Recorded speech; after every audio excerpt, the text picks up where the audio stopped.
plays games with Steve. All right, it's Rock Tunnel next. Do we have Flash? Flash is HM1, right? No, No, it's cut. no. Oh, no. where do we get Flash? Well, first, see if we have it. We don't. I just checked. Let's see, because I'm looking through the map. Mr. Pokemon doesn't give it to you. That's the SSN. We went this way. Did we go up this way and fight everyone here? No, because the Snorlax is blocking the path. Oh, Snorlax is here, right? Yeah, so there's that. We went this way. This is Saffron. We can't go there yet. Go to. We can? We can't. Yeah, we don't have the drink or whatever, right? Nope. Okay, yeah. So I guess we just have to go back to Cerulean and... Where is... Have you met Bill? Oh, yeah, Bill. Yeah. Bill gives you the ticket. Yeah. What does Mr. Pokemon give you? So, you know, we can double check. I'm too busy, like, blabbering. I'm not actually paying attention. Oh, I'm used to it. Let's see. Mr. Pokemon is here. It is Mr. Pokemon, right? Yeah. Pretty sure. Or just give you the bike voucher. That's what it was. Oh, yes, that's right. Okay. Hi, Mr. Pokemon. Did you come to me to talk about Pokemon? No. Maybe you get Flash along the way. Like you cut and then... Maybe Flash was the HM we learned along the way. Let's have that. Easily the worst HM, right? Oh, yeah, obviously. I mean, it doesn't do anything. It's terrible. It's honestly a pain in the ass that you have to learn in the first place. Oh, I have the bike, don't I? People, I'm sure, have been... Well, we were on the St. Anne for most of this time anyway, but I should be able to screaming if they're screaming. The running shoes are still pretty. They're pretty damn good, yeah. But, I mean, nothing beats this. Let's see. Yeah, because the cut is over here. Great balls are not a thing yet. You know what? I got 60 Pokeballs. I think I'll be fine. Well, I think, isn't there like another Pokemon Center right before... Oh, I think it's a Pokemon Center, not a mart. Right. I mean, I have so many. It's totally fine. So I'm pretty sure there's one right before Rock Tunnel. Okay. Because I think once you... Yes, there definitely is. Yeah, because this is kind of like, once you go through Rock Tunnel, like, after Rock Tunnel, there's really no going back here for a bit. Sure. So they kind of... They're nice to you.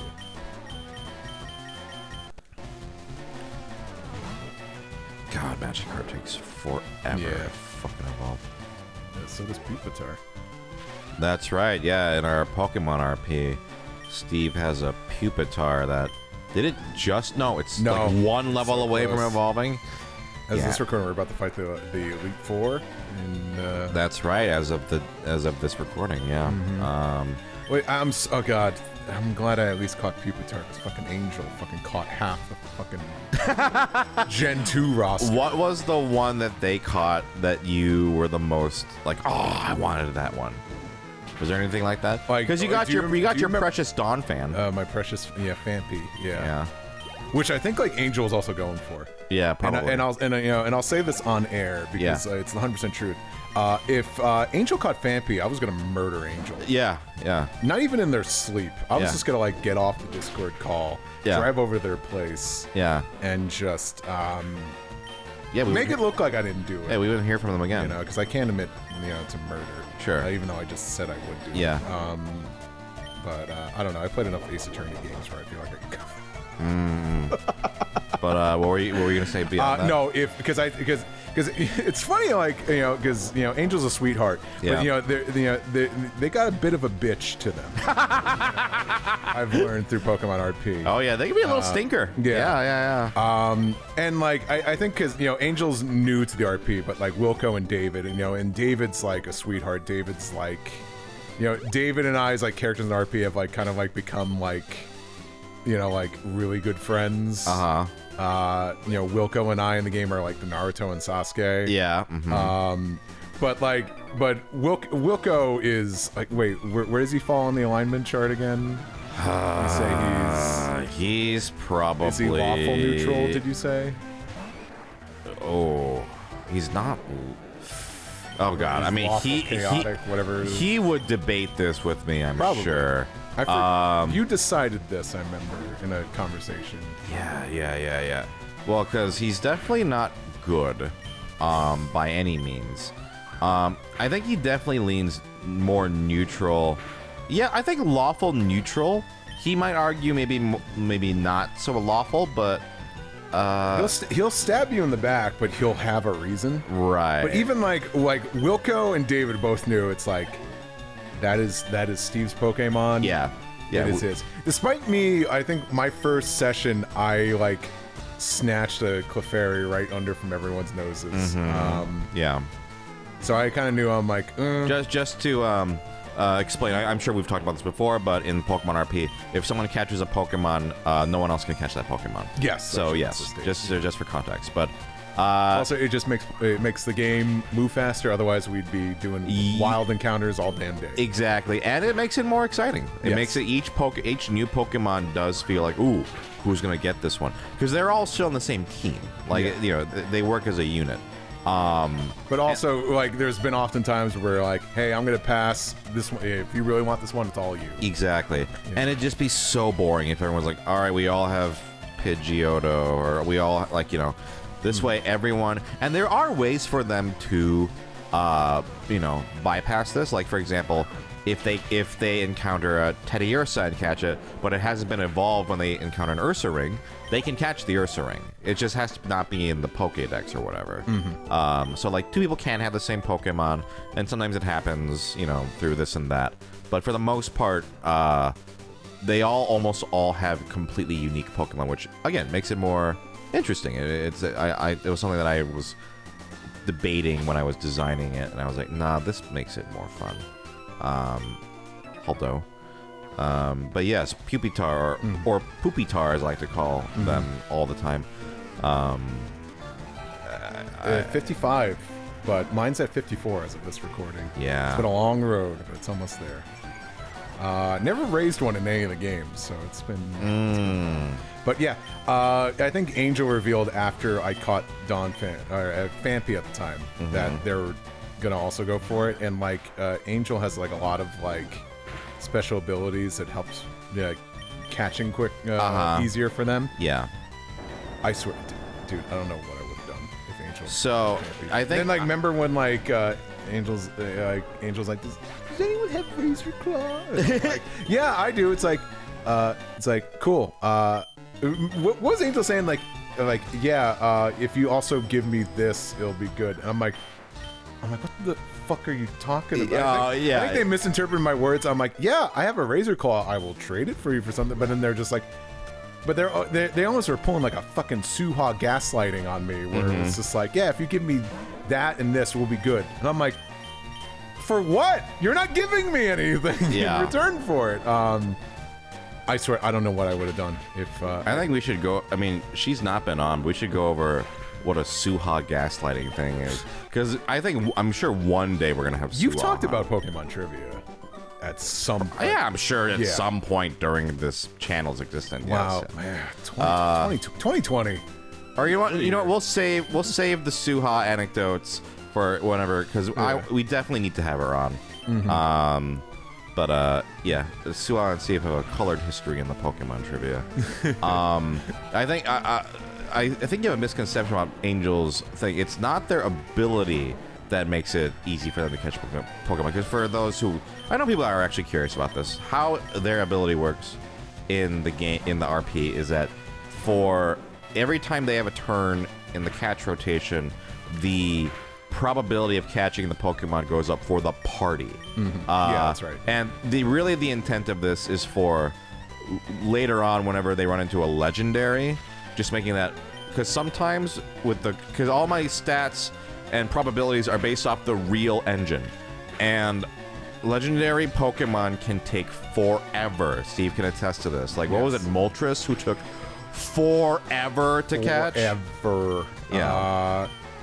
I remember Mewtwo was a long one. Yeah. But I don't think Mewtwo was the longest one. I think it was Moltres. So this is basically a way to mitigate, it still could take a while, but there's at least a little bit more progress each round of, okay, well, the odds of getting it for anyone is higher as we go on.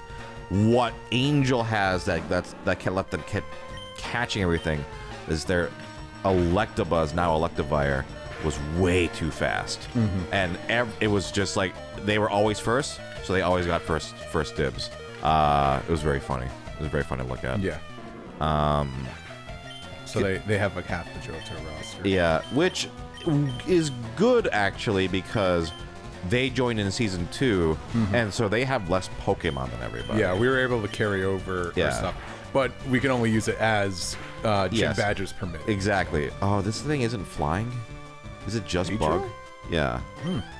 Okay. Well, that's fine. Ironic. I'll stick with it. It's like Scyther not being able to be taught to fly. Right. But yeah, because they're not flying types, they're just bugs. Yeah, so each time they beat a gym leader or do certain milestones, they unlock a new level cap where they can start bringing in Pokemon from season 1. Yeah. What? That's just me. What? Yeah. Because to be fair, honestly, I think like most of like a lot of the newer Johto Pokemon, I wasn't like crazy about. Like I didn't need. You know. Sure. Like I had like an equivalent or something in my PC. Yeah. But I swear to God, I'm gonna stress this again. If Angel caught that Vampy, Yeah. I was like, you know how like, remember when like Mrs. Jumbo went insane when those teenagers were on Dumbo? Yeah. That would have been me.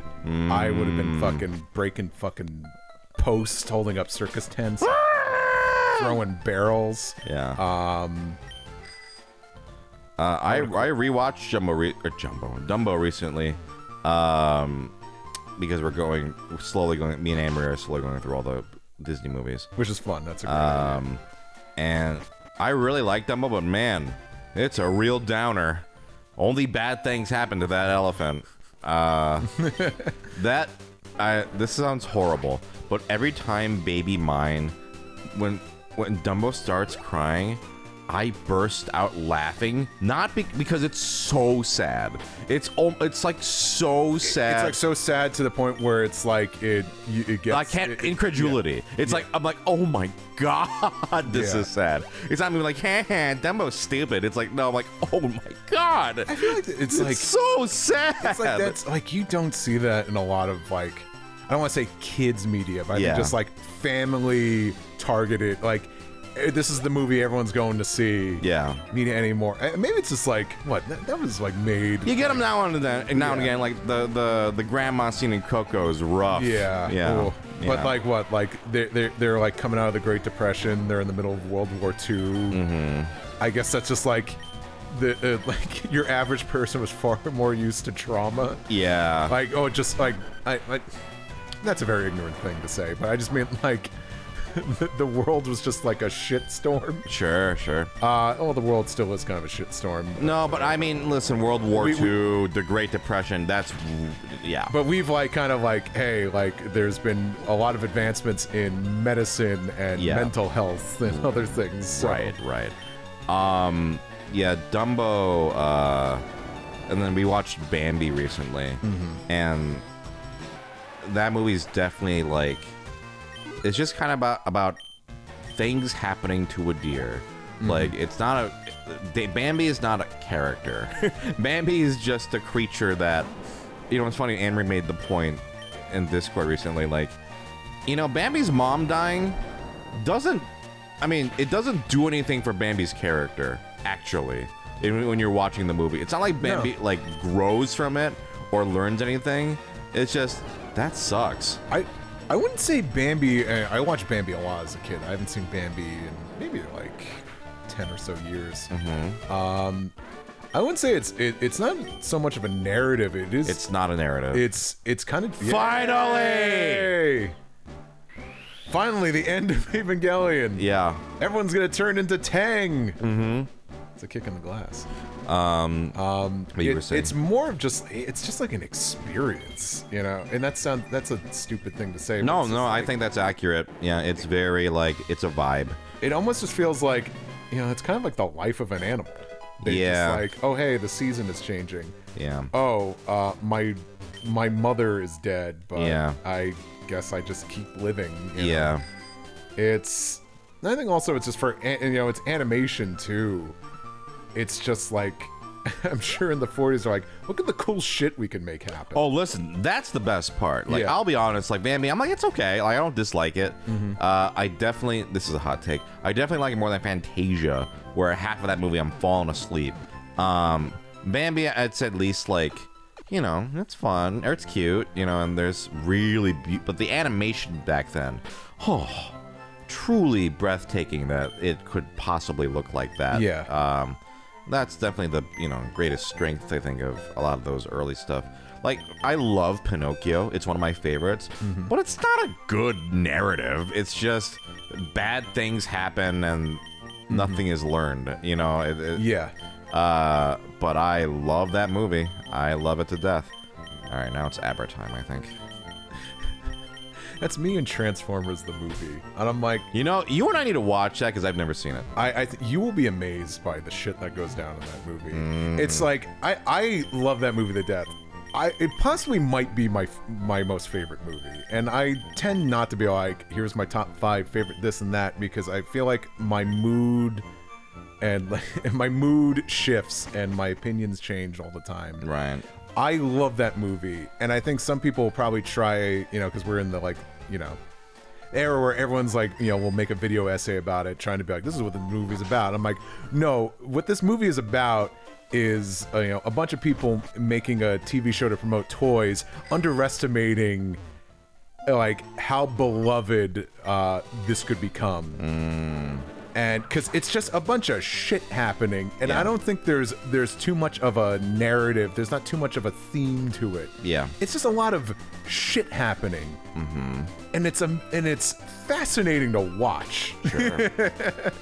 And I think also just the concept of a bunch of different robots with funny voices turning into cars and technology and animals is also just a really cool concept. I'm not going to deny that. I don't think anybody's agree with that. I was an impressionable child. I think you're the only person who thinks Transformers is cool. But, yeah.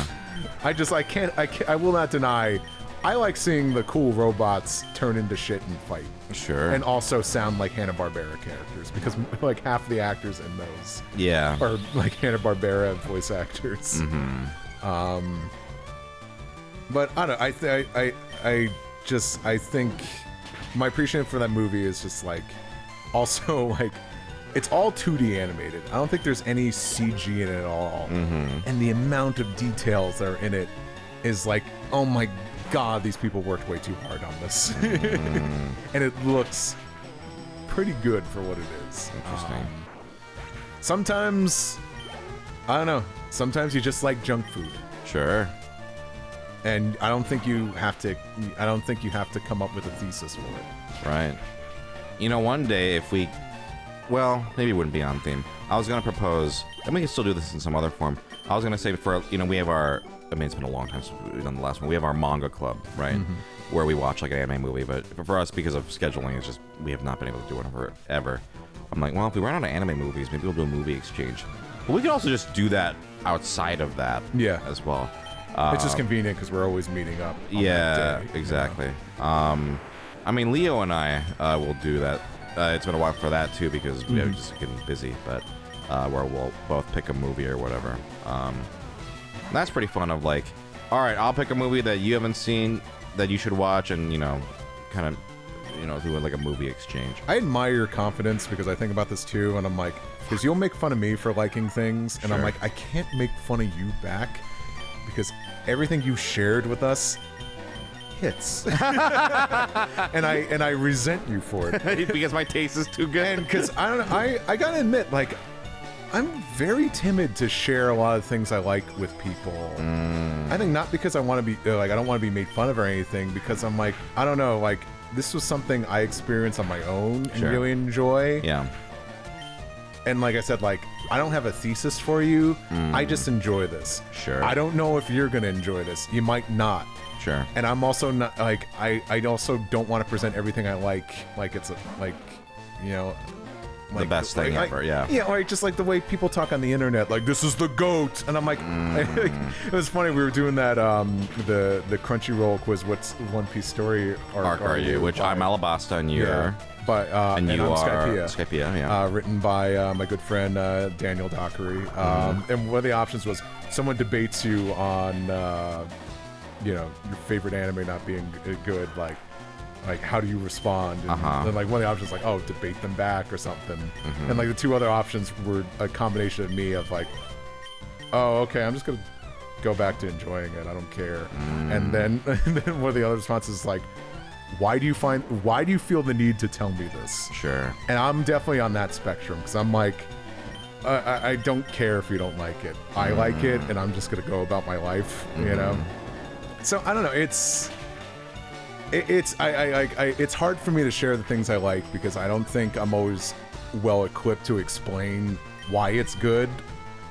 Sure. And also, I'm like, not everyone like has my sensibilities, so I'm like, I don't want to do like a presentation. I'm like, this is the thing I love very much because oh my god, that happened to me one time.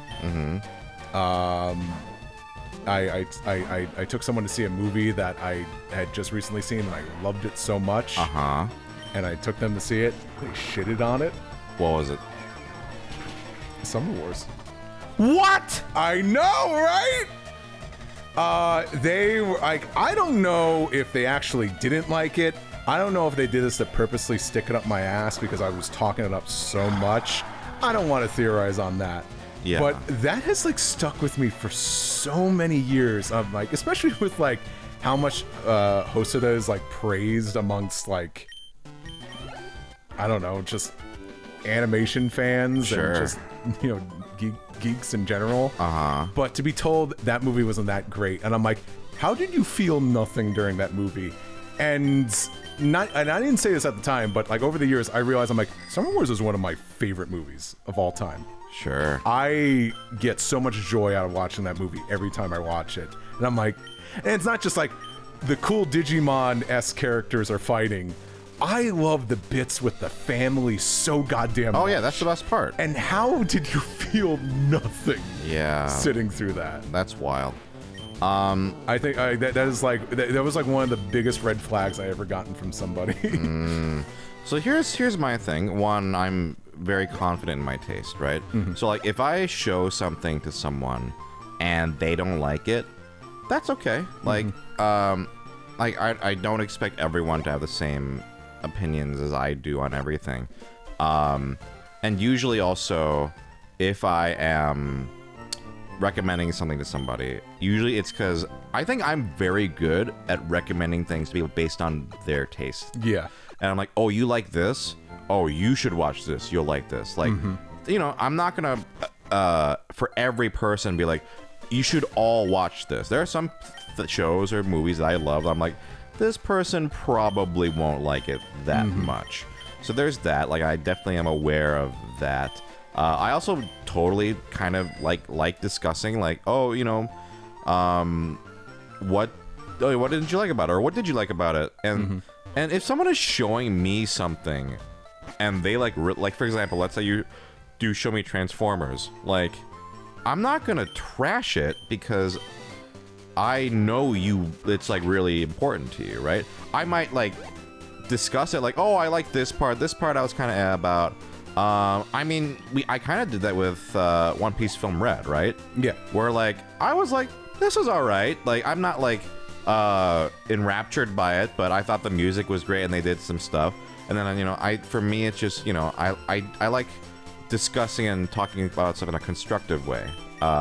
Yes. Instead of like, oh, that was shit. Not One Piece Film Red was not shit at all by any means. It was good. I mean, I love the movie, but like I even like talk. I was excited to talk to you about the movie because I'm like, cool. Let me also explain the like what I think are the flaws of this movie. Sure. Yeah. Which is also like, in case anyone needs a reminder, you can like something and also criticize it. Oh yeah, absolutely. I mean, I can be. Yeah, I a lot of things I can totally acknowledge the faults or things about it that aren't perfect. Like, oh my God, Mankey, you suck! Okay. Well, let's do this, I guess. Yeah, so, I don't know, for me, certain things, I'm like, it's gonna hit. I know it's gonna hit, and everyone should watch it. I don't feel that about every single thing that I like, but, I will say one that has a great track record is Chihaya Furu. Yeah, you were not wrong. People, even people who don't think they're gonna like it, I'm like, first 3 episodes. I have a friend right now who's watching it and finally and like sending me like real time like reaction text. I'm like, good. Spread the word. So good. Everyone watch that. And I'll say he's not wrong. I haven't seen much of the show, but what I have seen, I'm like, it's very endearing. Yeah. Especially like, if you're shonen pilled, get off the meds. Get off your Flintstone vitamins. Yeah. Yeah. Shonen, that's kind of an interesting sort of segue. Not to knock shonen. No, I love shonen. Yeah. There's some great things about it. It's kind of like, how I got into anime pretty much. But I don't know. Kind of like, I'm not saying like modern shonen isn't as good as the shonen we grew up with. I'm like, no, I just realized I'm like, oh, this is what I grew up with, but just for the new era, the next generation. Right. It's kind of a lot of the same beats. Yeah. So that's why maybe like some newer stuff doesn't really appeal to me as much, because I'm like, I kind of experienced this story. I'm ready for something else. Sure. Yeah, shonen, I'm just not as up to date on any of it. I think the last shonen I watched was My Hero, and I'm not even caught up on that. I hear it's kind of going off the rails a little bit. I don't read it, but so that's kind of interesting to hear. Sorry, Jay. Jade, I think Jade is totally. Yeah, I know. I think he acknowledges. Yeah. But I feel bad for Jay. Yeah. I know it's important to him. But actually, I'm gonna go on a different tangent. Sure. Why don't you do that different tangent? Next time. Okay. See you next time.